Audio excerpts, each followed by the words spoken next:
All right, everybody, let's get started. Please see what you can. Just Saturday? In the name of the Father, and of the Son, and of the Holy Spirit. Amen. Lord Jesus Christ, thanks for this great gift of grace that we get to go this evening to reflect on the nature and the glory and the beauty of the body that you've given us, and how it is for us in our human life, and how it is for our holiness. We ask that you would enliven our understanding, send forth the Holy Spirit upon me as I speak, and upon each of us as we listen, ask questions, reflect together, that we might be able to grow ever more deeply in love with your beautiful incarnation and what it means for us. In the name of the Father, the Son, and the Holy Spirit. Amen. People, well, I feel like it's been forever, even though I think it's only actually been 2 weeks. I left on a Monday night and came back on a Tuesday morning, so that was exactly 2 weeks gone, so sorry about that. Also sorry for not sending you emails while I was gone. I was, whatever I didn't, okay? I'm not going to make excuses. So, we do have a few quick kind of housekeeping things before we get started here with the evening. So, one is that, Joe, what's my I think I mentioned it before, but it's really exciting. We got towel-free air dryers in the bathroom here, but that means that a jet engine takes off after everybody uses the bathroom. So anyway, a few things. I'm going to circle around 3 different things. One of them is our Snap sign-up sheet. Thank you for all of your ongoing generosity with that. It was tremendous. Another one is an extraordinary one-time event that Mary Beth is hosting for us here in this room. After Lent starts, more about Lent in a moment, but it's a whole season really dedicated to reflecting on the Passion of Christ and what that means for our daily experience and how we can enter into that with a deeper sense of love and conversion. So Mary Beth very generously offered to arrange a little celebration and show Mel Gibson's The Passion of the Christ from, when was that, 2004. Here, just in this room, you can see we have our projector's great. It actually works really well for movies, believe it or not. So we can just circle up with the comfy chairs and leave the uncomfortable ones aside, and that would be great. So there's 2 nights that it can be done. It has to be on a Wednesday. And there's 2 nights we can do it, Wednesday the 21st of February or Wednesday the 28th of February. It's of course totally optional as a kind of devotion, something to be drawn into. If you haven't seen the film or if you haven't seen it recently, like anything, it has its weaknesses or whatever, but it is a very powerful film, particularly for the viewing during Lent in the kind of position that we're all in, of walking towards Jesus Christ and asking these questions. So it's just a beautiful occasion, and we'll bring some pizza and some sodas and stuff, so we have a little bite beforehand and some fellowship, and then show the film. So if you would like to come, mark the one that you would like to come to. It's only going to be shown once, so it's just a majority rule. So let's pass those 2 things around, and then the third one is that, so I think Father Arne Joseph last week spoke to you a little bit about the rite of sending and rite of election, which is, in our first meetings when we first spoke together, I'd spoken about how overall RCIA is an entirely gradualist program. Everything just kind of moves at your own pace. You internalize what you internalize, we offer everything that we can, and we kind of go from there.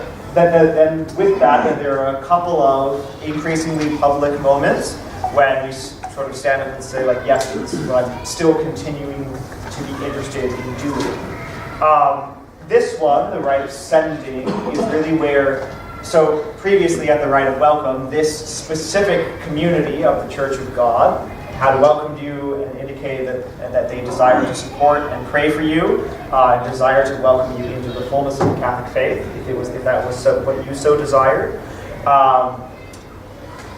Then on February 18th, so this is at this point astonishingly close, that's 2 Sundays away, we have in the morning at the 9:30 Mass what's called the Rite of Sending, where this specific group of the people of God sends you now forth to be formally elected, chosen for the reception of the sacraments by the bishop, which will happen at the cathedral in the evening. So it's like a two-part event.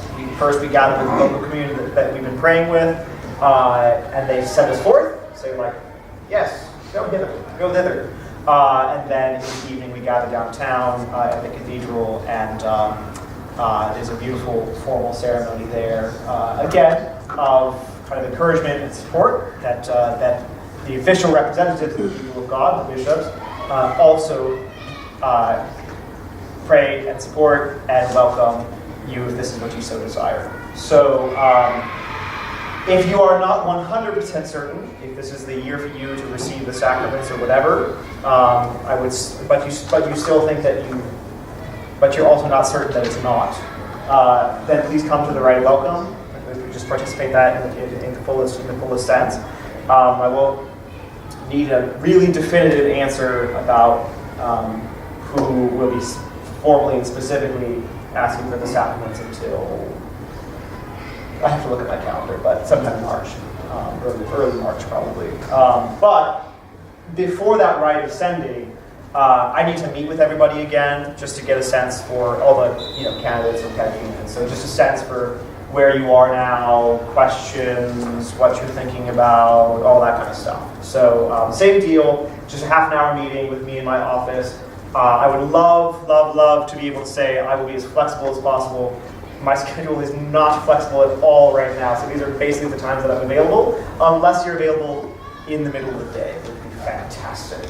Or at like 10 p.m., which would also be fantastic. So, if these times don't work for you, touch base with me like tonight. Do not leave this room until you have an appointment with me, please, because we really do not have a lot of time to work with. So, thanks a lot. Sorry not to give you more warning on that. That snuck up on me while I was away, but great. Okay, any questions about those few matters there? If somebody is unable, just to let you to be totally clear, it's like the rite of like the rite of welcome, like anything else. It's a beautiful gift and a really important thing if you're able to make it to this event. If you have a commitment you cannot change, like whatever flight tickets purchased for being gone that weekend or whatever, you can still become Catholic. Okay, good.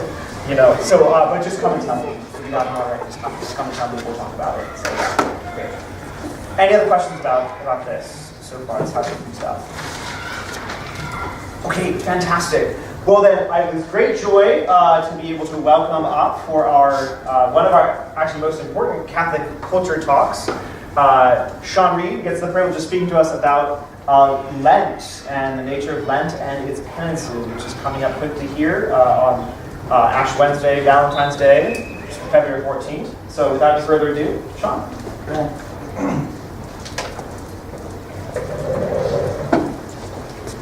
So, as I was preparing this talk, I asked myself, what would I want to know about this topic if I was preparing, or if I was studying to be a Catholic? So I figured it'd be helpful to know what is Lent, what are its origins, why is the season of Lent important to a Catholic? What are some suggestions of how to get engaged during Lent and prepare for Easter? And whether you are a Catholic or not, I suspect most of us at some point has heard or overheard the phrase, giving up something for Lent. But what is the context behind it? Linguistically, Lent has its origins in Germanic and English roots from the word Lenten, L-E-N-C-T-E-N, meaning spring or springtime. The Catechism of the Catholic Church defines Lent as the liturgical season of 40 days beginning on Ash Wednesday, next Wednesday, by the way, and ending with the celebration of the Paschal Mystery during the Easter Triduum. Lent is the primary penitential season in the Church's liturgical year, reflecting on the 40 days Jesus spent in the desert in fasting and prayer.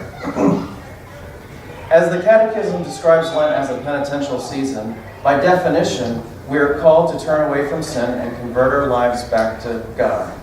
You can sort of think of it as somewhat of a self-examination of our lives in an effort to purge ourselves of things that are distracting us from Christ. Echoing Christ's instruction, the Church strongly encourages the faithful to engage in interior forms of penance through prayer, fasting, and almsgiving. Let's look at them individually, starting with prayer. Prayer is simply our response to God's initial and never-ending call of love. As discussed in one of our first sessions last September, prayer can take many different forms. It can be intercessory, where we pray to either Mary or the saints to intercede to God on our behalf. It can be prayer of thanksgiving, as in the celebration of the Eucharist, or something as simple as thanking God for the gift of your life or your family. It could be a prayer of praise, where we give all the glory and honor to God for who He is. Prayer can be vocal, private, communal, or meditative. It can be a repetition of the Church's many prescribed prayers, like those in the Rosary, or it can be speaking in your own words from your heart. Either way, prayer fosters a relationship with our Creator, and in doing so, allows us to more deeply understand Christ's life as a sacrifice, particularly as we are called to offer our own lives as a sacrifice to Him and to all of humanity. Now let's look at fasting. Beyond physical benefits, fasting, or the temporal refraining from food and drink, has spiritual benefits as well. It shifts our reliance from our own overabundant needs and wants to what God desires for us. Remember, passions of the flesh are not inherently bad, but because of our fallen nature, those desires can be disordered, creating a false sense of happiness, joy, and fulfillment. Fasting is a good practice of self-control and reminds us that true sustenance and fulfillment comes from God alone. Now, if you're like me, it is a struggle to fast and can be very difficult.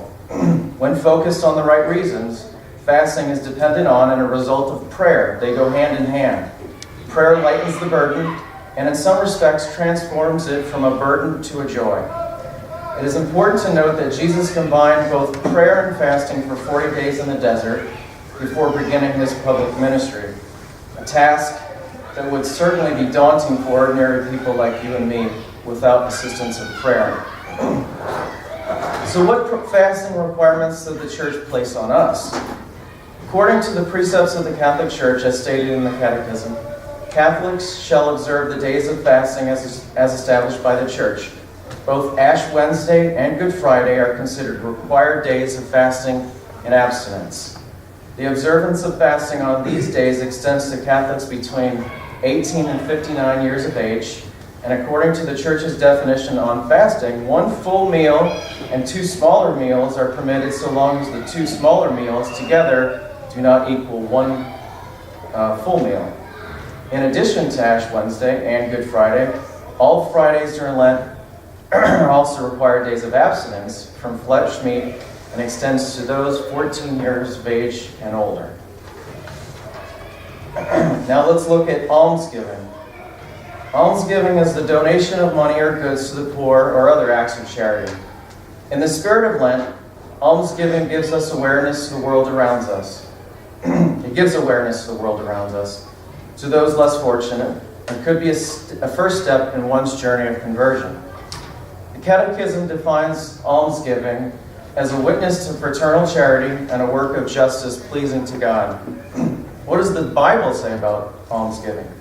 Well, references to almsgiving and care for the poor are found frequently throughout the Bible and is foundational to Christ's ministry.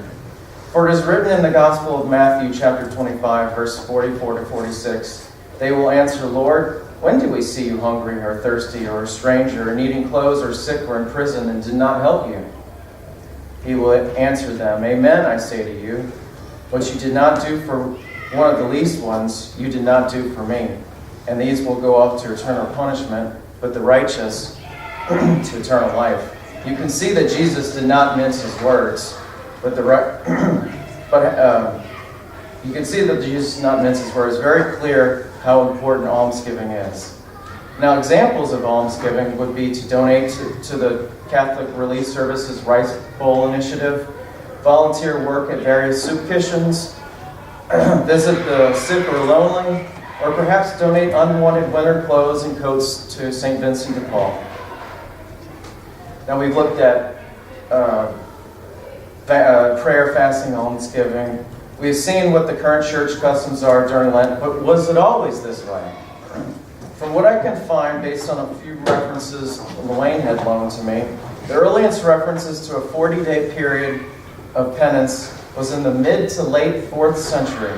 Initially, the 40 days preceding Easter included fasting every day, but then it became a little more relaxed with time. Early on, the fasting requirements were very strict. Not only did the faithful fast every day, but only one meal a day was allowed, generally in the evening, and both flesh meat and fish, along with eggs and dairy products, were forbidden. It wasn't until the Middle Ages that the prohibition against eating fish was removed, and it wasn't until the last few centuries that the church began to allow meat on Sundays, followed by allowing it on weekdays. So what are some suggestions for Lenten sacrifices? I was thinking about this. There's a whole host of things. You can give up your special TV show that you normally watch every night or every week. You can give up eating between meals or giving up that alcoholic beverage you're particularly fond of. You can reduce the time you spend on social media. Be creative in what you give up for Lent, but keep in mind that this effort of sacrifice is especially magnified when we replace what we've given up with time and space devoted back to Christ. This time devoted back to Christ may consist of praying the Stations of the Cross, praying the Rosary daily or weekly, going to the Sacrament of Reconciliation, visiting the Blessed Sacrament exposed in Adoration Chapel, or volunteering your personal time for a particular parish ministry. So in summary, the next time you hear or overhear the phrase, giving up something for Lent, hopefully it will trigger a broader perspective of conversion grounded in the Church's recommended penitential acts of prayer, fasting, and almsgiving.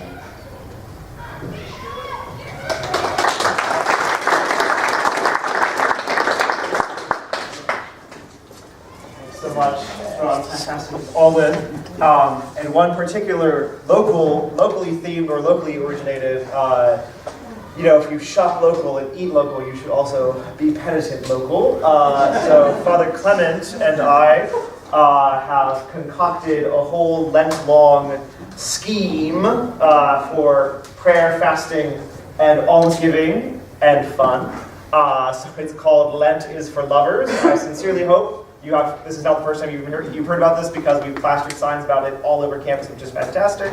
But it's actually this really phenomenal set of, there's 3 talks, there's a beautiful parish mission in the middle of March, and Father Clement and I have also filmed a daily series of 90-second videos that you can sign up for, and they'll go straight to your email and your phone. And so just the idea here was that maybe a certain small daily, manageable daily reminder to pray and to remember what Lent is and what it's about. Because the first day of Lent is also Ash Wednesday, is Ash Wednesday, which is also Valentine's Day, which is hilarious. We also construe the whole thing as a theme based on the idea that Lent is for lovers. So one of my favorite things that we've done is we made a whole huge amount of actual, literal, real, please use these Valentine's Day cards that also have some basic information about this Lenten program. So I'm going to hand these around. We printed 2,500 of these, so I'm not kidding you. If you have Valentine's cards needs, please take as many of these as you want and use those. So just go. Okay, great. Fantastic. Any questions about Lent? The presentation was really clear, but any other questions or thoughts about it before we move on? You'll hear about it again. Okay. Fantastic. All right. So today we have it's really a joy. This is one of my very favorite talks to give, and it's about what we call the theology of the body, which is to say, we're all familiar with the fact that we have bodies, we are in our bodies. But exactly what that means for us and what it means in our experience is, frankly, a lot more complicated than just automatically coming out of our mother's womb and immediately knowing what to do with the body that is ours, and having it be a simply uncomplicated way of us moving in holiness. So here's where the ideas that give rise to the theology of the body come from? It starts with this confrontation between Christ and the Pharisees in Matthew 19.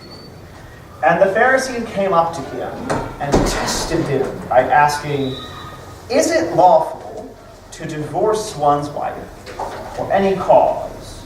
The background here, of course, is that in the Mosaic law, so the law handed down to the people of Israel through Moses, it was in fact permitted for a man to divorce his wife for various reasons that Christ explains was, as it were, what he says is for their hardness of heart. But in any case, they come up to press him about essentially the nature and meaning of marriage, so the nature and meaning of sexuality. So they came out to him and tested by asking, "Is it lawful to divorce one's wife for any cause?" He answered, "Have you not read that he who made them from the beginning made them male and female, and said, for this reason, a man shall leave his father and mother and be joined to his wife, and the two shall become one flesh. So they are no longer two, but one flesh. What therefore God has joined together, let not man put asunder." So there's an astonishing amount to be reflected upon here that we'll basically spend the rest of our time here this evening just beginning to unpack. But one tremendously important aspect of this is to note how completely Christ refuses to answer their question. So is it lawful for any reason for a man to divorce his wife? He says, have you not read that in the beginning he who made them male and female? This is like I'm sorry, Jesus, this is not actually what I'm talking about. Answer yes or no, and he won't, right? Because before he can answer these questions of basic matters of what we call sexual morality, which is what perpetually exercises people in the present, wants to talk all about what you can do and can't do, what is good and freeing and liberating, whatever to do or not do sexually, without ever asking the question, what is this? And what is this for? And what does it mean to do anything in this realm?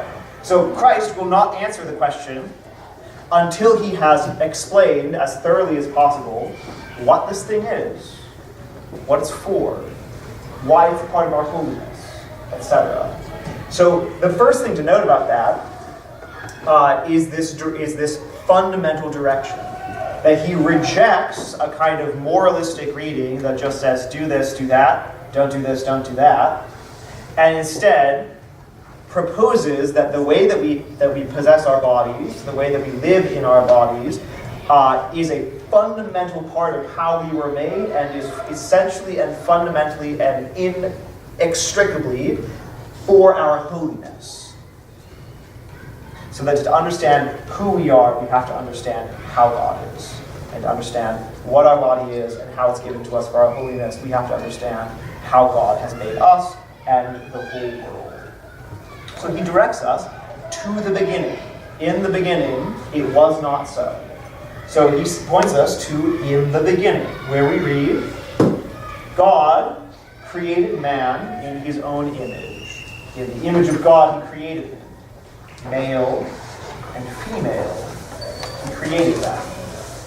And God blessed them, and God said to them, be fruitful and multiply, and fill the earth and subdue it, and have dominion over the fish of the sea, and over the birds of the air, and over every living thing that moves upon the earth. Now, we recognize right away about this that the first thing that God says to the human race is be fruitful and multiply, have dominion over, fill the earth and subdue it, and have dominion over it. That there is something fundamental about the way in which we are made for one another, in which male and female are made for one another, that gives forth an abundance of life, that actually participates in God's own ordering of the universe, God's arranging and creating of everything that the universe gives.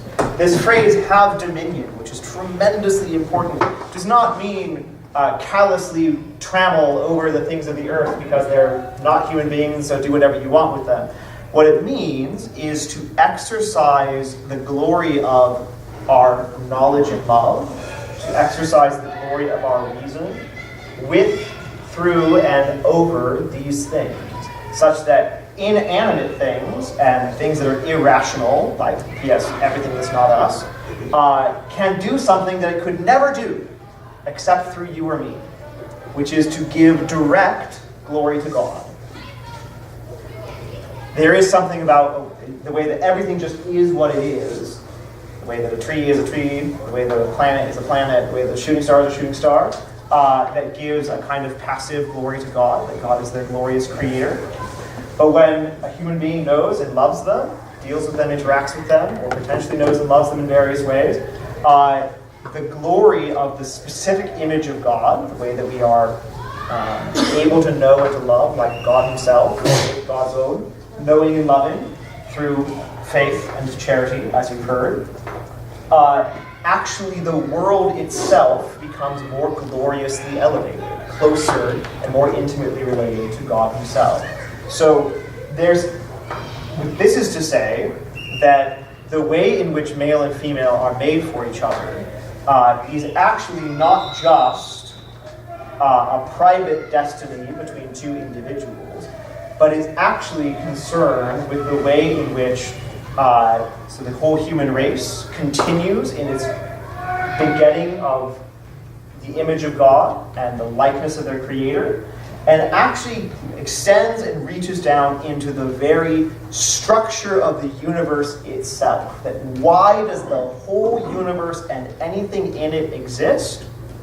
So that in it, men and women can be loving one another, grow in holiness, and fill the earth with the image of God. That there is an actually cosmic shape to the way in which men and women are related to one another. Not any sort of ethereal earth mother kind of way, but in fact so much more intimately than that. That all of creation exists to be the place where this love plays out, takes its shape, and has its meaning. But then there is, of course, as well, a different creation account given to us in Genesis. So if you notice, the first chapter of Genesis has one creation account. It says, God created man, male and female, he created them, and moves on from there. The second creation account, which comes in Genesis chapter 2, immediately afterwards, presents things in a slightly different order and expands a little bit on that idea, male and female, he created them. So it goes like this. Then the Lord God said, it is not good that the man, and the Hebrew word here is just Adam, should be alone. I will make a helper fit for him. So interestingly, in that first creation account, it just says that God created man, male and female, he created them, just automatically. In this one, it's posed as if there were a break in time, where Adam, the male, is made first, and that it is not good that he be alone, and so God makes a helper fit for him. Then, skipping forward a bit, the man, Adam, said, this at last, looking to Eve now, is bone of my bones and flesh of my flesh. She shall be called woman, Isha, because she was taken out of man, Ish. Now, this is a fascinating linguistic and theological point, that the actual name for the sexes comes into being in dialogic relation, comes into being in relation. That until the creation of Eve, we just have this Adam, like a general word for the human being repeated over and over and over again. And then, with the advent of Eve, the sexes discover themselves in one another.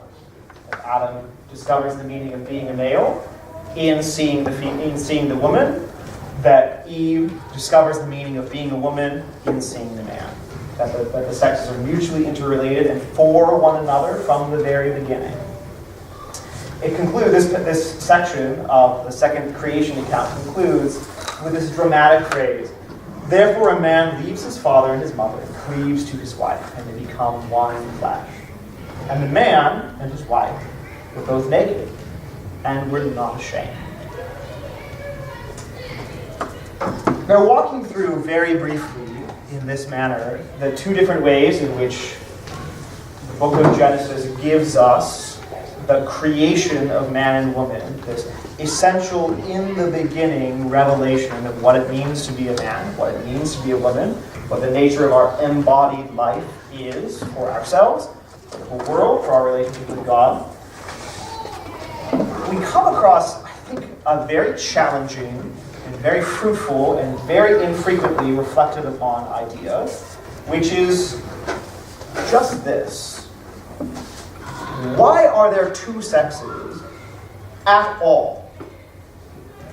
Why are there two sexes at all? Because there do not have to be. It's not a biological necessity, right? There are life forms, lower and higher on the food chain, that reproduce in other ways, right? So there's some that have entirely asexual kinds of spontaneous modes of reproduction.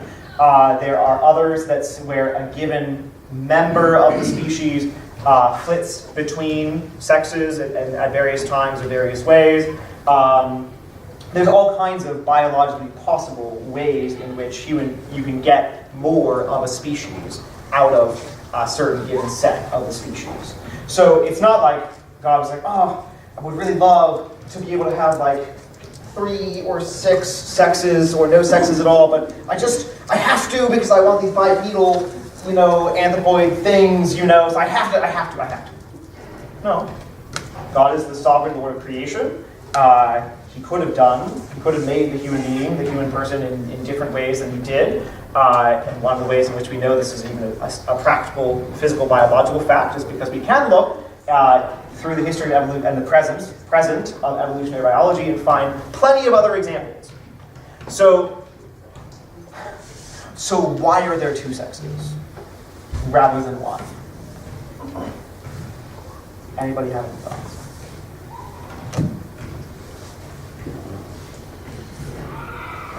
Not everyone else. Share their love mutually. So they can share their love mutually. No, you could do that with a man, right? Share a mutual love.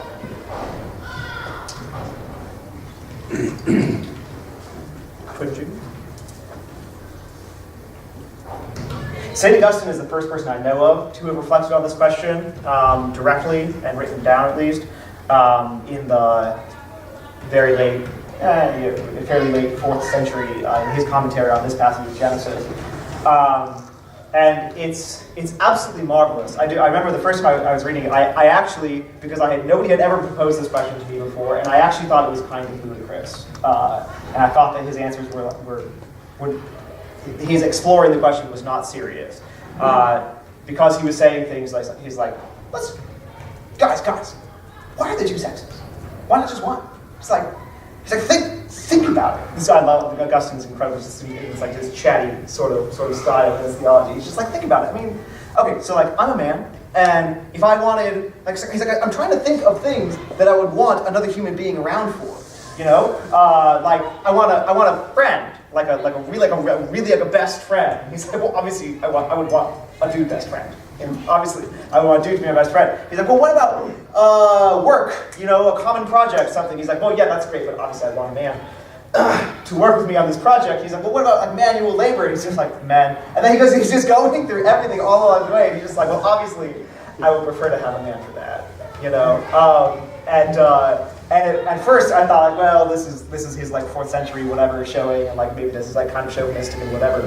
But actually he's not at all. He's really getting to the point. Like, why have two sexes at all rather than one?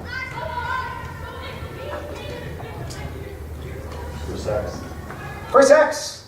Yes, it is not a coincidence that these are the same words, and we will go into exploring that for the rest of the time. That fundamentally, the whole nature and meaning of the existence of a multiplicity of sexes arises from and give, it's mutual, is given shape by and gives shape to the fact of that the way that human beings are fruitful and multiply is through sexual union, is through a sexual relationship, which is to say a relationship at the deepest level of their person, which includes their whole body. That this is fundamentally the thing that the sex is. It's the space that is created by the sexual difference and for which the sexual difference is created. Because this is actually a really important point. We can point to just about we can point to absolutely anything else in the world, and you could make a pretty convincing case that a woman would be a better companion for this for a woman, or a man would be a better companion for this for a man, except the sexual union unto the fruitfulness, unto carrying out that first great mission given to human beings by God, that be fruitful and multiply and extend the glorious reign of the love of God over the earth. That this is the fundamental thing for which the sexual difference is given to us. And we can see that this is not just kind of a brute biological fact, like, oh, I guess it's just a thing that, like, only men and women can have sex and make a baby, so I guess, like, that's what it's for, or something. We see, in fact, that it's inscribed down to the deepest level of our own being. There's that incredible moment at the first, in this sort of mythological language, with this first confrontation between the first man and the first woman, that each discovers the meaning of being himself or herself in the context of discovering the difference with the other, that the sexes make sense in mutual reciprocation and not in isolation, because this was going to spill out into the whole way in which our species propagates, not merely as a biological reality, but as the highest carrying out of one of our highest spiritual vocations, our spiritual callings from God, which is to participate in God's own work as creator, which is this unique gift given to men and women in their whole person sexual relationship. So, yes, the sexual difference arises because of and for the sake of sex, not merely as a kind of brute physical thing that they do, but because this is not a brute physical thing, but is a part of our bodily glory and the way in which our bodies are given to us to be the way in which we go to heaven and grow in holiness even on the earth. So yes, this has always been important to reflect upon. Do note, of course, that the first person I was able to track down who talks about it extensively and gives the same answer that I'm giving you right now lived 1,700 years ago, so this is not a brand new concern, but it is a tremendously important one and quite timely, of course, that you may notice, if you're keen, attentive to these kinds of things, that the only word I use for the sexual difference in our speech is sex rather than gender. Gender was to speak about gender when to mean the sexual difference started in English in the late 1960s as a specific choice to reject the notion that this is a reality that has a mutual relationship, which is to say that there's a male and a female, because in grammatical, it's a grammatical term. Because in grammatical gender, there's, like in French, for instance, there's masculine, feminine, and neuter, which there is in many languages. So it's an intentional choice to make a kind of ideological claim by means of language that there are not two sexes, but in fact a plurality or what have you. Which is just not how, in fact, we discover the human relationship. It's not actually how we discover the human thing. It's not actually how it is given to us, especially looking theologically and reflecting back on in the beginning, what it means to be made for one another in this particular way. So just reflecting on this again through Scripture's own language, when we ask ourselves, why is it that male and female, he created them. We have this fascinating line where God, as it were reflecting to himself, says, I will make a helper fit for him. And that's the question, a helper fit for what? To help with what? There's this amazing, one of my favorite single line passages in all the scriptures is Adam sees all the other creatures in the world and kind of gives them their name. And again, in the specific context of the scriptures, it's not just he literally says a name and that's it, but that he knows the thing completely and totally and knows how he stands in relationship to it and how it stands in relation to him, and knows that this is not the kind of thing that he can have the complete person-to-person relationship for which he was made. So, first we discover that the kind of helper that God is making for Adam is one with whom and for whom he can have a complete person-to-person relationship. And when we say, and that they will be completely fit for one another in that sense of being equal in their nature and corresponding one to the other. And then we say a helper fit for what? Well, again, the first thing that he says to man and woman is, be fruitful and multiply, and fill the earth and subdue it, and have dominion over the fish of the sea, and over the birds of the air, and over every living thing that moves upon the earth. Which is to say, the way in which the man and the woman live a complete person-to-person relationship, not merely in ideas or in notions, but at the full depth of everything in their person, from their body all the way up to the most enlightened contemplations of God. This is given to them to be the context of love in which new lives come into existence.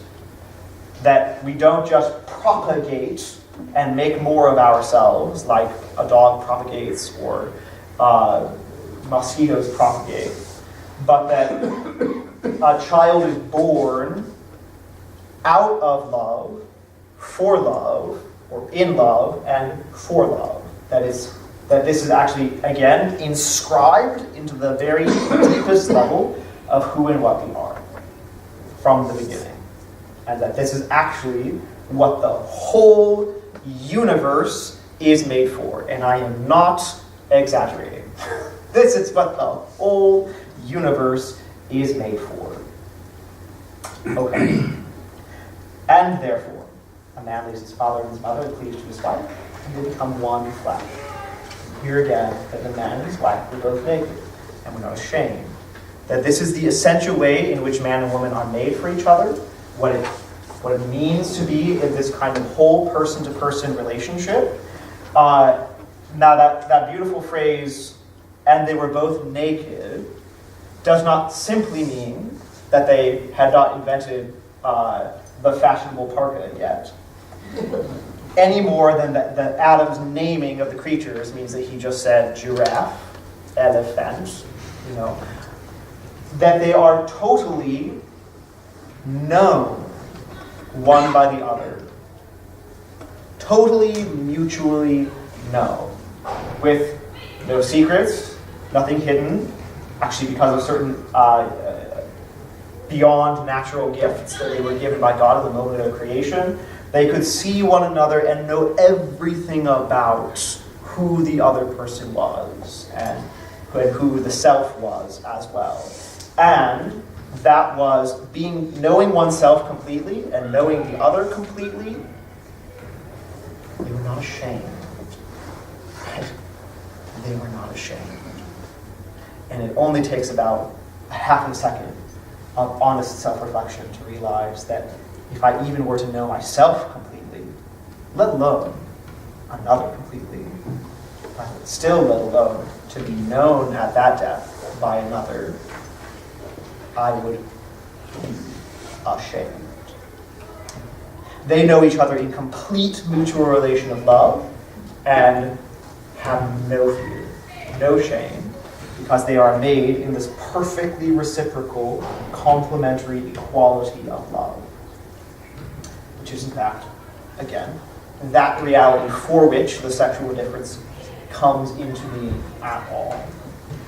Putting all of this sort of in a sum, we can say that God creates two sexes, male and female, so that by their union they can participate in a unique and glorious way in God's work of creation. That by a totally shared life, they continue the divine work of creation through generating children and creating a masterpiece utterly unique to the man, the woman, and their children. A family. Put very simply, the family is the first and finest work of art a man and a woman are called to create through their union. Okay.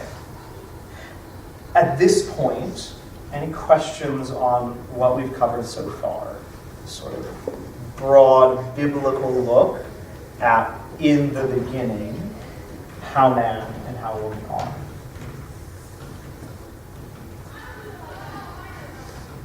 Okay. So, we know, of course, that that's the reason why Christ points us right back to the beginning, the first and most serious time that somebody raises a question about sex and sexuality, he points right back to the beginning, so that we can see in an unsullied state, in a perfect state, how man and woman were actually made for one another, what the reality of the sexual difference is and why it exists and how it's given to us for holiness. Recognizing that, like, the next thing that happens in Genesis is like all that just gets blown up, like all to crazy bits, right? So we don't actually experience all of this in that completely Edenic way, that paradisical, perfect way. But we have to understand the complete reality of it before we can understand how we possess it in true and genuine and good, but somewhat off-kilter ways, which is just how we possess everything about ourselves. True and good, genuine, but with some problems, the problems of original sin. All right, so having established that, we get to ask this really simple question. Having asked, why are there sexes at all, rather than merely one sex? Then we get to ask the question that arises from that, which is, what is sex itself then for? Right? What is it actually for? Looking at this, kind of the simplest, clearest way to look at it is to recognize that when we're speaking about sex and the reality of sex, we're speaking about one reality that can be considered from two angles. So sex has just one purpose. It's just one reality that can never be divided, one thing from another, one aspect from another. But because, like so many of the great things that we speak about theologically, it's very complex, we have to look at it from two different angles. Okay, so the first thing is that sex generates, right? It gives new life. It opens out to new life. Physically, this is the way that it happens, right? Also, it unites, specifically, the couple who is joined in the physical union of the sexual relationship. That it does these two things, both mutually together. This is the one thing that it is, and the one thing really that it does, which is that it generates new life and it brings to union. That the way in which new life comes to us in the context of a union of persons, and the way in which our persons come together is something that is not fruitless, but fruitful. That the basic shape of the most intimate kind of relationship between human beings is a love that generates new lovers, a love that generates a new person to love and by whom to be loved. That our union is generative and life-giving, and that our generation is unitive and drawing together. That they can never be considered sort of two separate things. That I choose one way or another, like now I'm going to choose to be generative, now I'm going to choose to be unitive. That it's either always both or neither. All right. Does that make sense? Of language. Okay.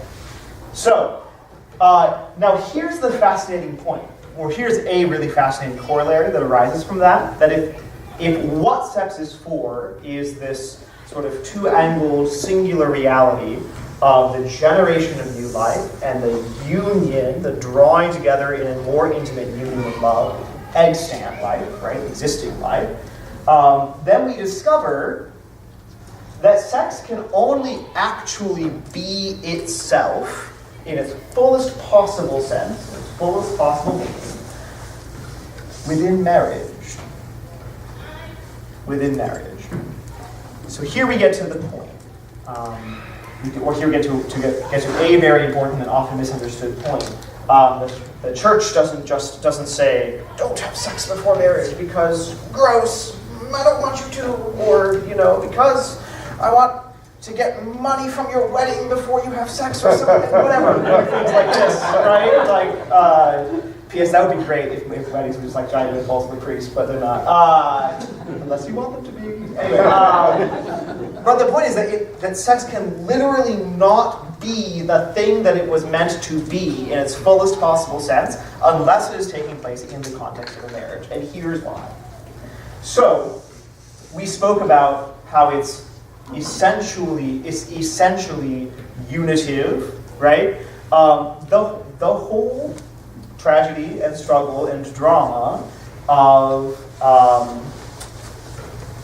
moments of sexual union in all kinds of different ways, all kinds of different contexts that do not take place within the context of two persons vowed to one another in mutual relationship for life, is that we always have to fear getting too close.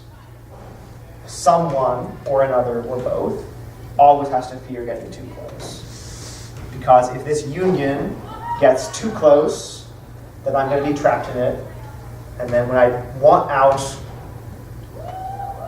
I'm going to cause harm, basically, either to myself or to the other person. That we keep one another at an arm's length distance, while speaking in the body as if it was no holds barred, as if we were completely committed and everything was open. Likewise, with the prospect of generation generally being removed from non-marital sexual context, the couple's connection, the fruitfulness of their love as bringing forth new life, tends to be masked, even when it's not directly. There's a tragedy in the separation of the couple from an ongoing connection, an ongoing relationship that precedes from generations and goes to generation. That in fact, the fullest reality of the generative and unitive character of the reality that sex is takes its shape, is actually set free to be itself in the context of two persons mutually vowed to be giving their persons to one another for the entirety of their lives.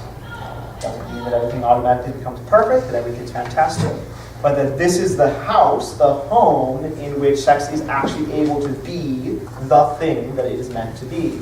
The sad consequence of what happens when it's found in other places, and when it becomes normative for it to be found in other places, is things like this. This took exactly 30 seconds to find, right? And the only reason it took 30 seconds was because I was trying to figure out how I could do a Google image search for this and not trigger a bunch of porn filters. Right? So look at the whole image of sex. And by the way, Cosmo, like you just look, oh my gosh, this is like what a dumpster fire. If you just Google like Cosmo magazine covers, every other magazine cover is just exactly this. Just with very, very, very slightly changed language and a different celebrity woman. What an astonishing image of sex that's portrayed here, right? It's all no holds barred. You do what you want. have sexier sex, exclamation point, exclamation point. Naughty tips to get you there, you know what I'm saying? Whether you just met or have been together forever. Wow. But then strangely juxtaposed with like how to get sexy in seconds because you're not. There's something wrong with you. Strangely juxtaposed with try this second date secret to find true love because even though you know how to get sexy in seconds and you know how to have sexier sex, you still keep having to have first and second dates. You keep having more dates. So something's not happening here with this wildly incongruous, the myth of the man-stealer, surprising reasons guys really stray. In this context, what could possibly be surprising about a man or a woman straying? Because what possible kind of vision of sex do we have here?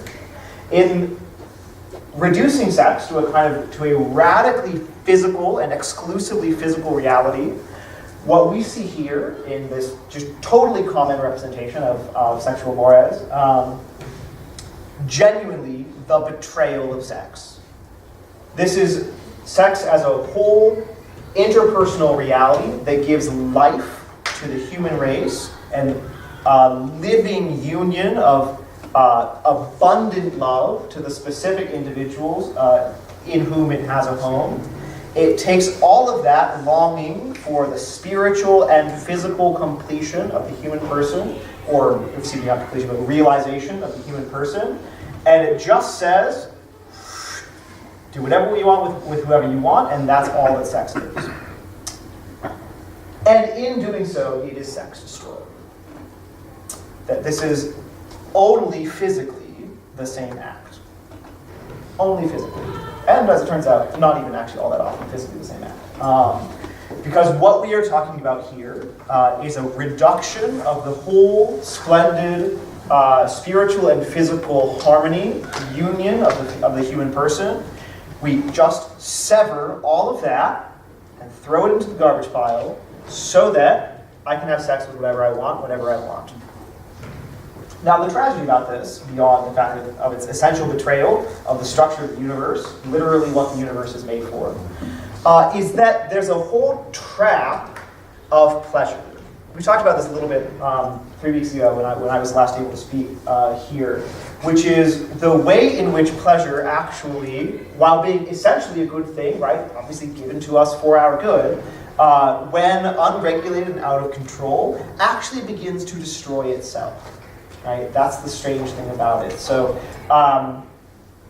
and people will play on this, right? So, outside of the realm of sexuality, I once read this extraordinarily disturbing article from a food scientist who worked on developing Pringles, and he just sort of explained like the way that Pringles work. He said, "Here's how Pringles works. You know how when you eat a Pringle, you're like, wow, that Pringle was amazing. I'm gonna have just one Pringle more. Well, I'm gonna just have one Pringle more. Maybe just one, and then whatever." They actually spent years crafting this recipe and the shape of it and everything about it so that it would be just satisfying enough that you would want one, but not so satisfying that you would not want another one.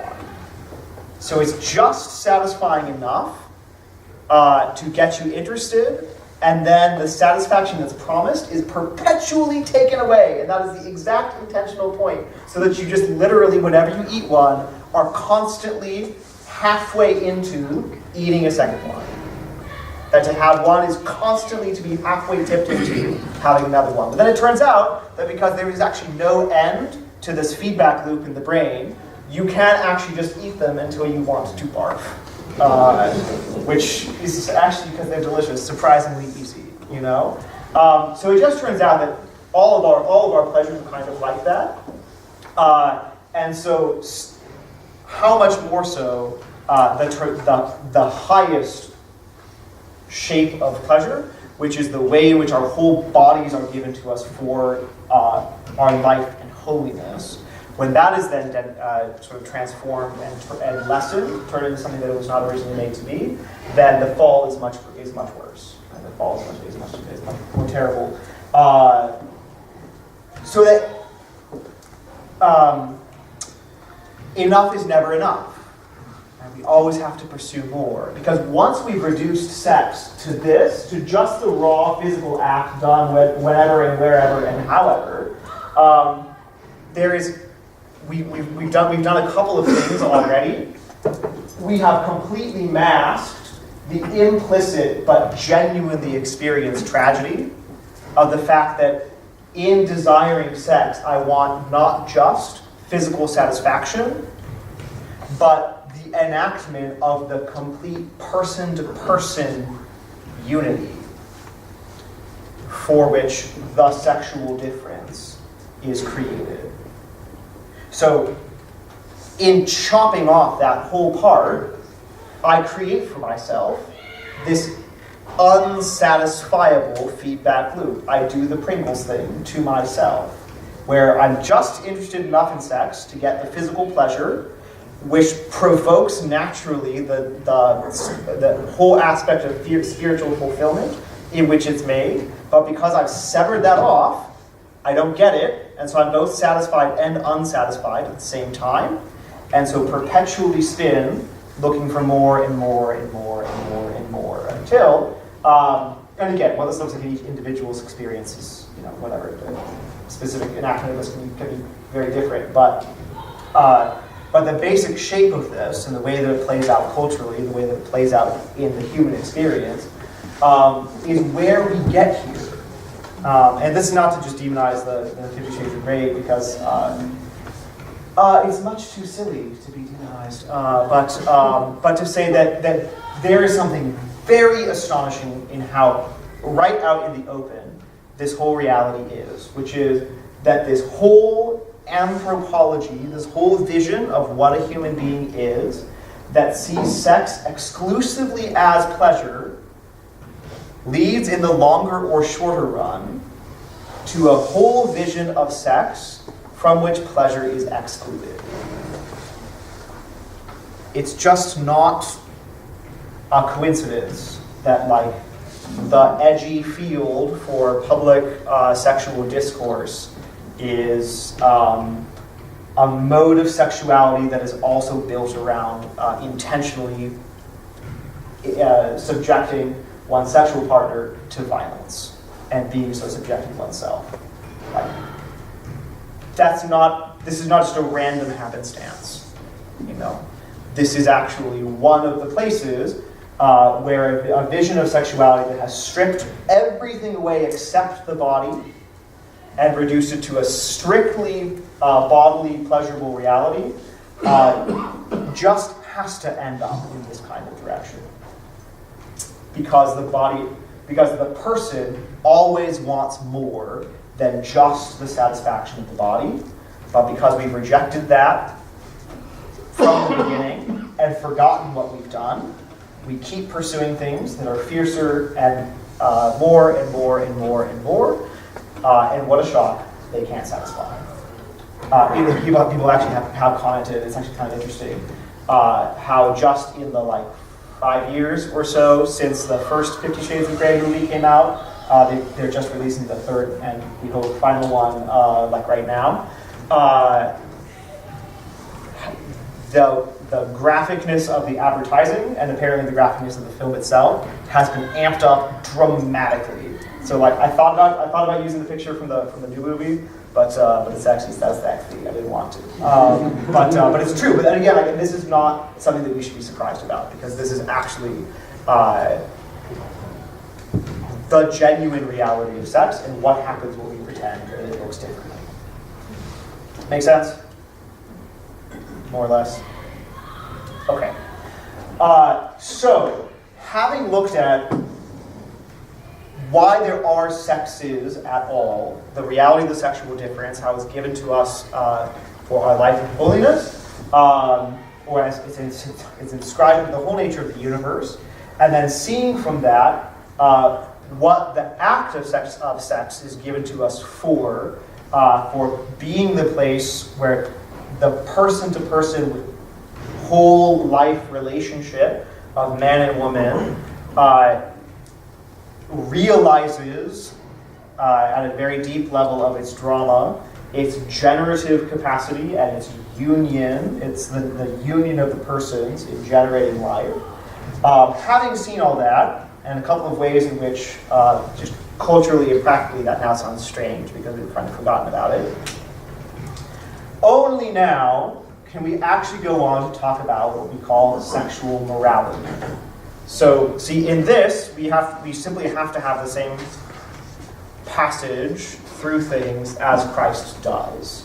Note, as I said before, when the Pharisees ask him, is it lawful for a man to divorce his wife? He does not say, no, next.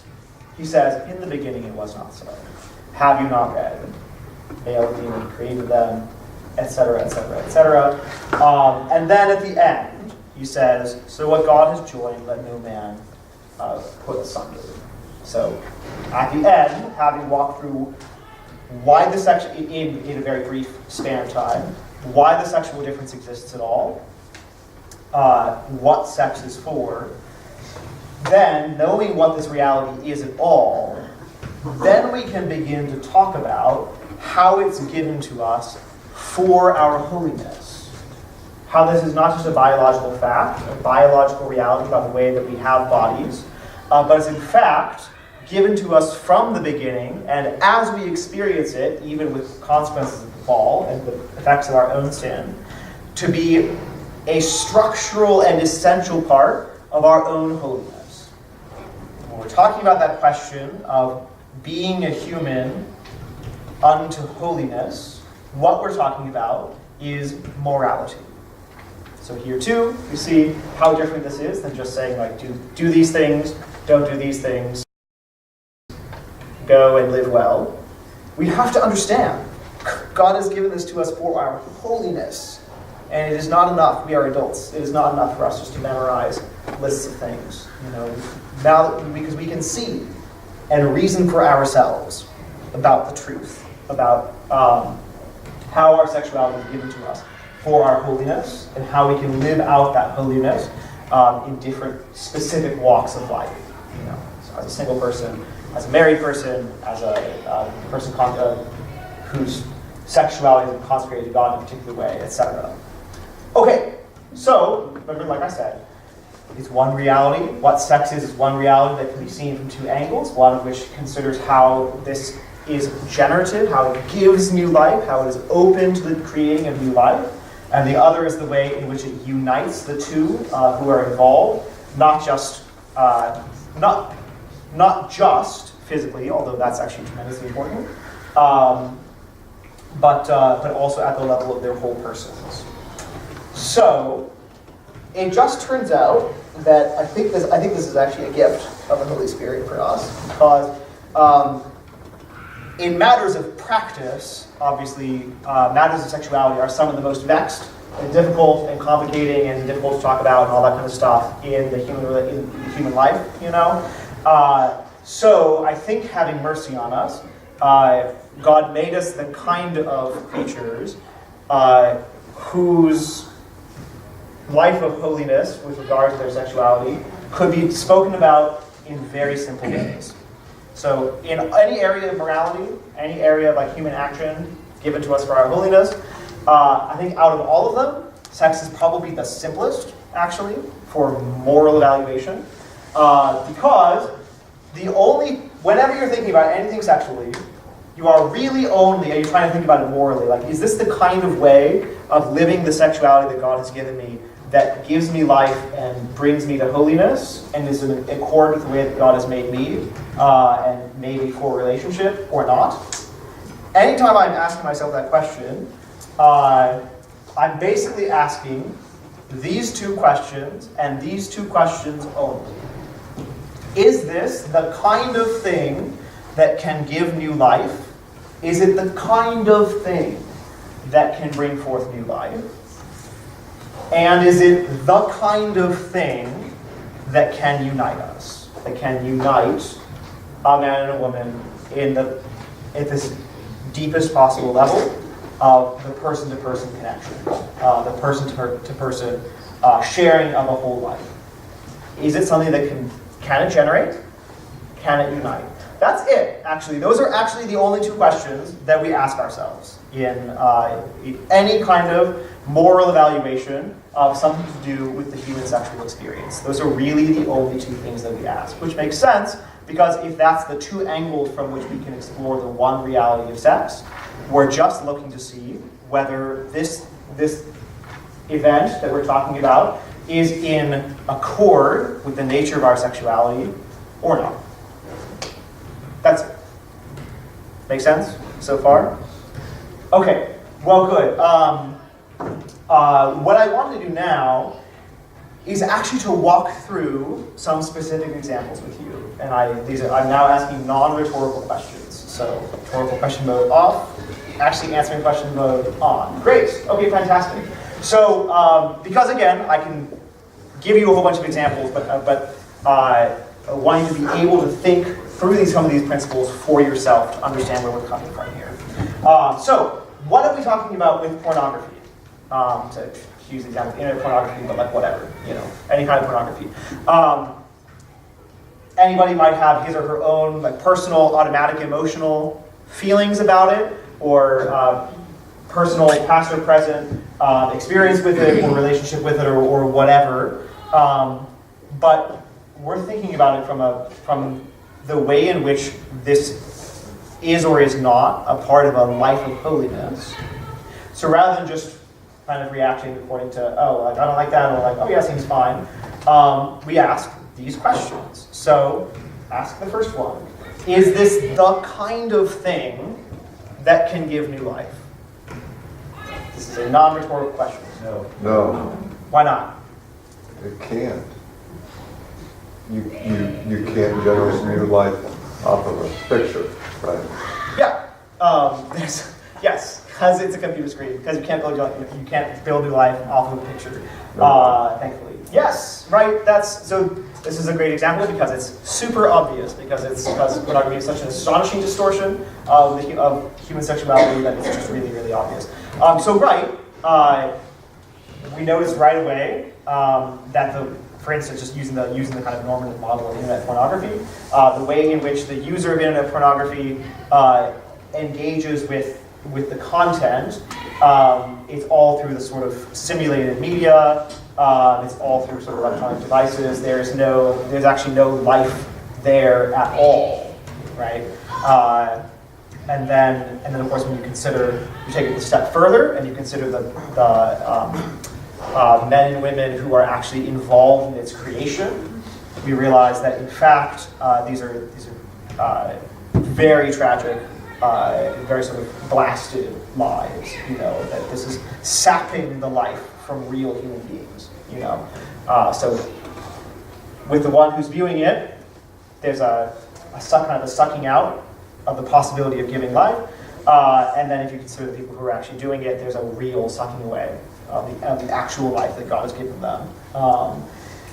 Then we ask another kind of obvious question that's helpful to walk through. Can it unite? Is it the kind of thing that can unite two human beings in a person-to-person relationship of love? No. And why not? It's still a computer screen. Still a computer screen! Because fundamentally, at some level or another, I am still trying to actually unite myself with a literal machine. Don't do that. That's a bad idea. Yes, I'm going to tell you, don't do that, right? And then again, when we consider at the level of the people who are actually involved in its creation, there too, structurally built into it, is this perpetual creating of the external likeness of the sexuality that's given to us for our life of holiness, and perpetually evacuating it of its actual ability to lead to a flourishing human life. It's like perpetually destroying its ability actually to unite the two people who are involved in the making of the film or the picture or whatever it is. Now note, this is really important when I'm saying, is this the kind of thing that can create new life or unite people?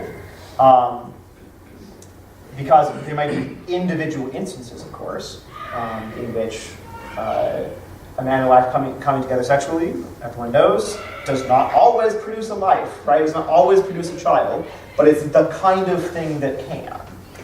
So it fits into this living out of the nature, meaning the purpose of sexuality. Likewise, it's not like every single time a couple has sex, they're just so immediately, obviously, completely, so much more in love with each other than they were the time before. It's like, but it is the kind of thing that disposes towards and can give a perpetually new life to the person-to-person totality relationship in marriage. So when we ask that question, is this the kind of thing that can do it? Is this the kind of thing that can do it? We notice that this is just like pornography, for instance, is strictly, simply, literally not the kind of thing that could ever do either of those. So what about like masturbation, for instance? How does this rank on the matter? Is this something that can generate new life or no? No.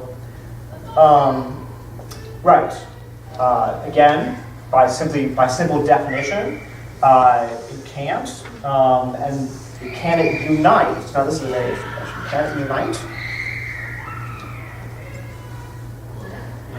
No, right? And now this is something really fascinating. Again, is it the kind of thing that can do it? Because you might meet individuals who say, like, well, it's a part of, we're married and it's a part of our life, that we do this together or whatever. But it's physically in itself not the kind of thing that is actually capable of that. So it's possible that these two people might actually feel emotionally closer together after carrying out an act like this, but it can't actually do the level of union for which their sexuality is giving them. So it might be able to produce the kind of Pringles frisson of satisfaction, but it cannot actually complete the union of body and soul openness one to the other for which their sexuality is given to them. And the physical disintegration of the bodies of the sexual act here is actually really, again, the language of our bodies is real, right? So that when it's a physical disintegration of an act, we should think to ourselves like, oh, there's a problem here. Right. What about the use of contraception? Oh my gosh. I think I knew what all these were beforehand, but anyway. Okay, so when I say contraception, of course, what I'm meaning here is sex for the undertaking when one of the other or both members of the couple is using some form of contraception or use some form of contraception afterwards. Is this the kind of thing that can generate new life? No. Okay, definitely, right? I mean, that's why it exists. Not do that, right? Okay, well, but this is a more serious question, and let's take this seriously. Can it unite? Can it unite the couple? Why do you think so? Because you're intentionally avoiding the other half. Yeah, now that's it, and that's not intuitive. I think in a culture that has really grown up with,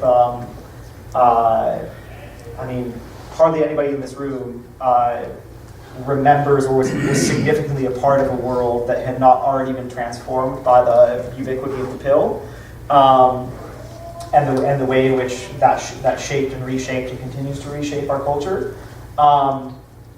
Because the sort of standard narrative is that, like, well, of course, it's the whole point is that I don't want a child right now, but I just want to be together. Like we just want to be together, but obviously we don't have a child. But because sex is just one reality, it's given to us to be the way in which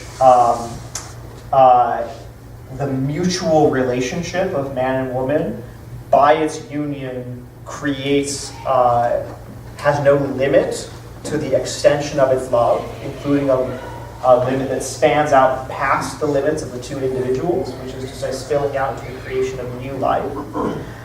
To cut off that part a priori, to cut it out from the beginning, is actually, again, fundamentally to reduce the whole spiritual, physical, whole person reality of sex down to its essentially physical component, which again perpetually creates that unsatisfying satisfaction. That unsatisfying kind of satisfaction, which makes us obsessed with sex, but unable ever actually to be satisfied with the way in which it is present in the individual life or in the culture. So this is something very, very much worth talking about. And this is again where we say, is it this the kind of thing? Is this the kind of thing that can unite? Because in an individual couple's case, again, they may feel a deeper emotional connection, they may feel a deeper bond in their relationship. But at the fullest level of how their relationship is to take its shape, how it's given to them, it can't, actually. And I can say, my own eyes, these eyes, I have seen people who I knew were contraception for a long time, and then something transformed in their relationship, husband and wife, something transformed in their relationship, and I remember talking to them about it. Gosh, you seem really like a lot closer, like a lot more open, just sweeter to each other, and like all this kind of stuff.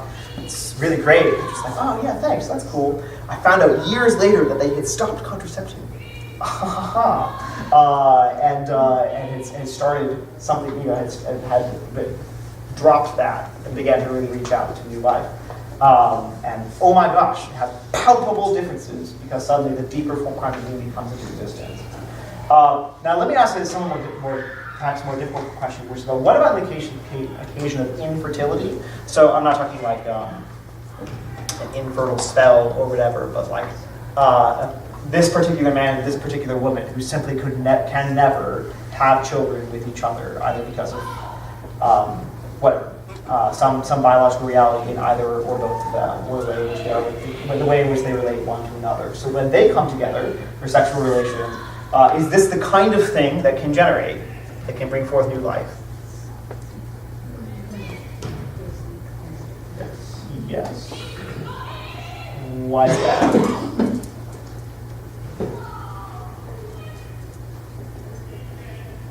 For the same reason that if you happen to be lactose intolerant, if you're going to have a bowl of cereal, it would still taste good. It wouldn't nourish you as much as somebody who was great with milk, but it would still be there for you. Yeah, that's actually a fair analogy. Ted is great at analogies. Because your body is still the kind of body that can be nourished by cow's milk. Cow's milk is still the kind of thing that can nourish you. Now, in your particular case, there might be certain problems that prevent it from actually achieving the full thing for which it was made, for which you've given it. But you're still, everything is happening the way that it needs to happen. So this is the same way with the couple who is infertile.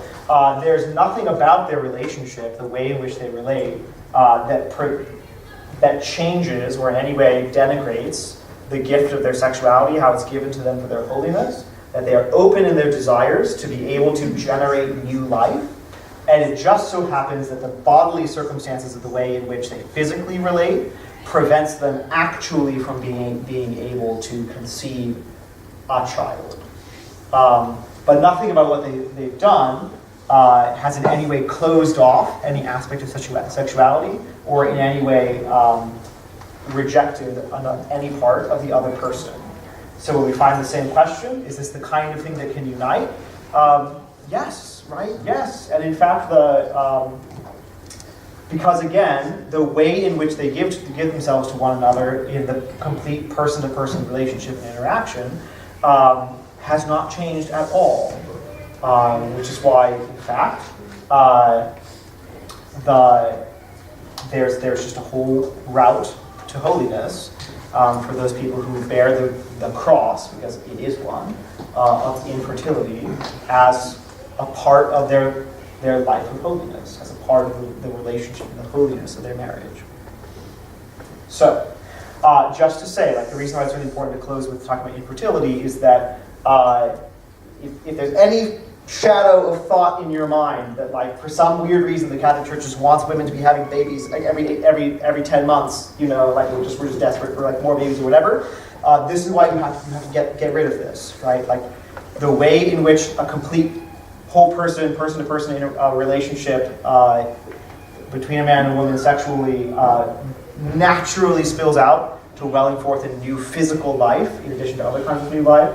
But even when it can't physically do so, it's still open in the relationship to developing sort of our bodily life in the way in which it's given to us.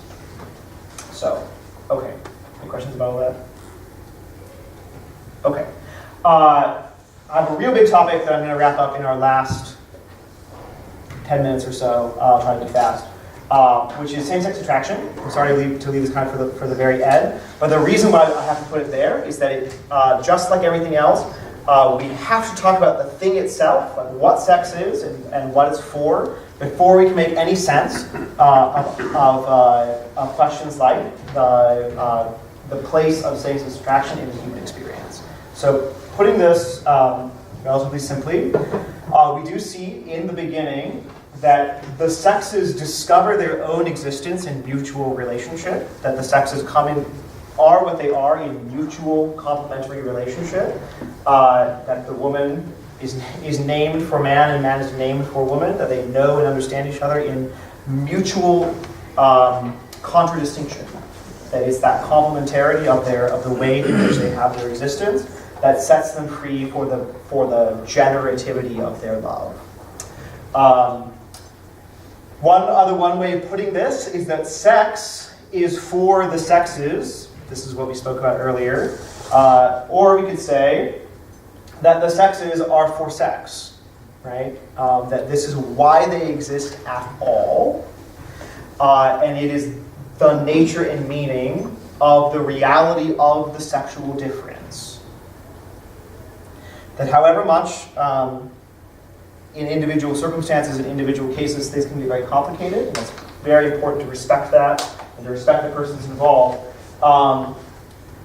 We actually begin ineluctably to lose the nature and meaning of the sexual difference at all if we lose the sense that the sexes exist for sex.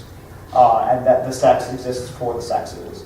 That when we begin to redefine the nature of sexuality, we actually genuinely and truly lose the sense about what it means to be a man and what it means to be a woman,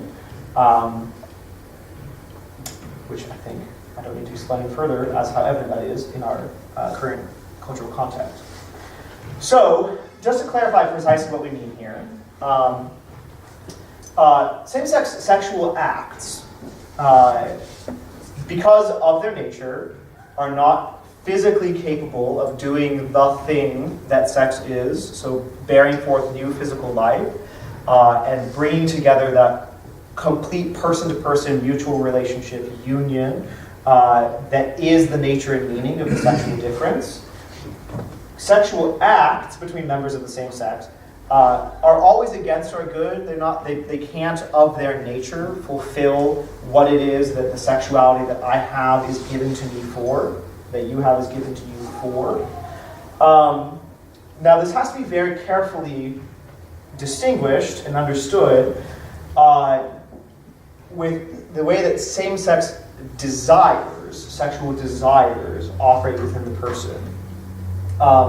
So these are the way in which this is expressed is to say that these are disordered, but not sinful. So a disordered desire, of which we have tons all the time, it just means that I want something that objectively is not for my benefit. You know, objectively, I shouldn't desire this, but I do, and I can't pretend that I don't. So okay, that's fine. So that's the desire of my heart is not. The compass is not exactly landing on like true magnetic north all the time. Like sometimes it's landing over here or landing over there. But okay, that's part of how we live with our fallen natures, part of how we live with our fallen love, our fallen ability to choose things. So my compass doesn't always point exactly magnetic north, but that is no sin. that is no sin. That's just to say, like, yeah, I can recognize that right now my compass is not pointing magnetic north. Just like when I've already had 5 beers and I really want a 6th one, where I know, like, I should not do that. I should not do that. But I can't stop myself from wanting the 6th one because, like, obviously beer is delicious, right? So that's a disordered desire. Like, I shouldn't satisfy it. But having it in itself is not sinful, right?